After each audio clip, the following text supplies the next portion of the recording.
Have you ever noticed how many relationship questions revolve around one single concern? Questions like, how do I make him love me as much as I love him? Why is he suddenly ignoring me? He was so interested at first, so what changed? How can I make him commit, or does he really love me? These kinds of questions are incredibly common. In fact, if you look at the messages people send about relationships, most of them follow this exact pattern. They revolve around trying to understand another person's feelings, trying to control another person's behavior, or trying to receive something from someone else, such as love, attention, reassurance, commitment, affection, or validation. On the surface, these questions make perfect sense because when you care deeply about someone, it is natural to want that love returned. It is natural to feel anxious when their behavior suddenly changes, and it is completely human to want clarity and security in a relationship. But hidden inside these questions is a problem that quietly damages many relationships without people even realizing it. The problem is that all of these questions are focused entirely on the other person. They revolve around what he is doing, what he is thinking, what he is feeling, and whether he will choose you. When your emotional well-being depends on another person's actions, you unknowingly give away your power. If your happiness depends on whether someone texts you back, whether they show affection, or whether they choose to stay, then your peace of mind is no longer fully in your control. It becomes tied to someone else's decisions. This is where neediness begins. Neediness does not mean caring deeply about someone, because caring and loving are healthy parts of being human. Neediness begins when you feel like you need the other person in order to feel complete. It starts when you believe their love is the missing piece that will finally make you feel secure, valued, or fulfilled. Once that belief takes root, everything changes. You start analyzing their messages, worrying about their silence, wondering if you said the wrong thing, and trying harder to please them so they will not lose interest. The truth is that the moment you feel like you need someone in order to feel whole, you automatically move into the weaker position in the relationship. This is true in romantic relationships, friendships, and even professional environments. The person who needs the other person the most usually has the least power. But healthy relationships are not supposed to work that way. A healthy relationship is a partnership between equals, two people who choose each other freely rather than one person emotionally depending on the other. So the real question becomes, how do you break out of this cycle and stop constantly worrying about whether someone loves you enough? The answer is something that people hear all the time but rarely understand deeply, and that answer is self-love. Now, before dismissing this idea as something vague or cliché, it is important to understand what self-love actually means. Many people misunderstand it. Some people think loving yourself means being arrogant, selfish, or narcissistic. They imagine someone who only thinks about themselves and ignores everyone else, but real self-love is the opposite of that. Self-love is not arrogance, it is not selfishness, and it is not believing you are better than others.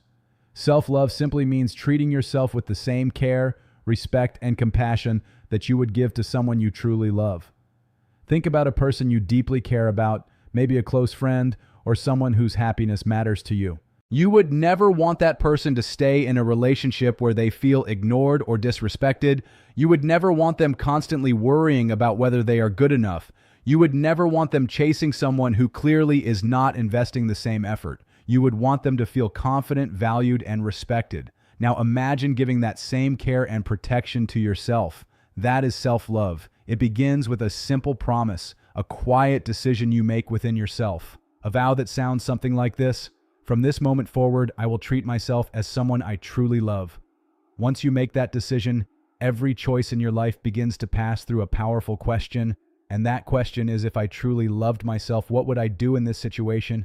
If someone is disrespectful, the answer becomes obvious. If someone constantly makes you feel uncertain or unimportant, the answer becomes obvious. If you find yourself trying to earn someone's affection by shrinking your own needs, the answer becomes obvious. When you genuinely love yourself, certain behaviors simply stop being acceptable. You stop tolerating emotional neglect, you stop chasing people who show inconsistent interest, and you stop trying to prove your worth to someone who refuses to see it. Not because you are angry or bitter, but because you respect yourself too much to stay in situations that slowly damage your peace of mind. Self-love also changes the way you treat yourself internally.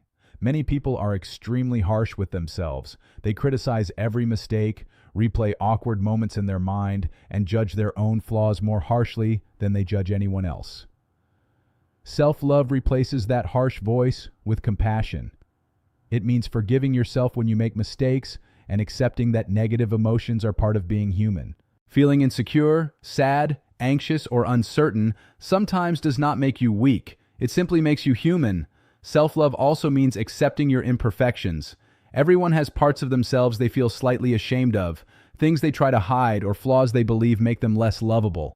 But perfection is not what makes people lovable. Authenticity is. When you accept yourself fully, including your imperfections, you stop living in fear of being exposed. You stop feeling like you have to constantly perform or impress someone in order to be loved. You simply become yourself. And interestingly, this authenticity makes you far more attractive to others. There is something incredibly magnetic about a person who genuinely values themselves. You can feel it when you meet someone like that. They are calm, confident, and comfortable in who they are. They do not chase approval, and they do not panic over small shifts in someone's behavior. They simply exist with quiet self-respect, and people are naturally drawn to that energy. Self-love does not mean you stop wanting relationships or that you become emotionally distant. Instead, it changes the reason you enter relationships. Instead of looking for someone to complete you, you look for someone to share your life with. Instead of needing love to feel whole, you offer love from a place where you already feel whole.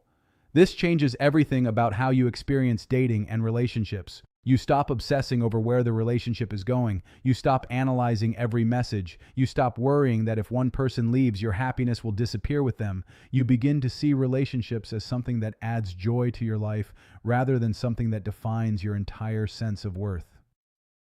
When you approach dating this way, two powerful things happen. First, you become emotionally stable because your happiness is no longer controlled by someone else's behavior. Second, you naturally raise your standards. When you already feel complete on your own, you are not desperate to hold on to the wrong person. If someone treats you well, you enjoy the relationship and appreciate their presence in your life. If someone treats you poorly, you simply walk away. Not dramatically, and not with anger, but calmly, because you know you deserve better. Ironically, this mindset often leads to healthier relationships, because when someone senses that you respect yourself and that you are not emotionally dependent on them, they tend to respect you more as well.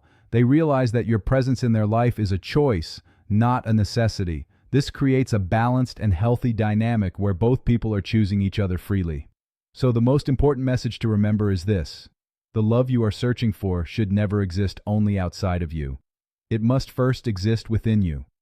When you give yourself the respect, compassion, and care that you deserve, something powerful begins to happen. You stop chasing love, and instead you start attracting it. Not because you are trying to impress anyone, but because people naturally gravitate towards someone who already understands their own worth. Perhaps today is the perfect day to make that promise to yourself.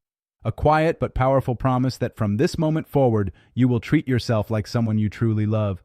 Protect your peace, respect your value, walk away from what harms you, and welcome into your life the people who recognize your worth without needing to be convinced. When you love yourself fully, relationships stop being a place where you search for validation and instead become a place where you share the happiness you already have.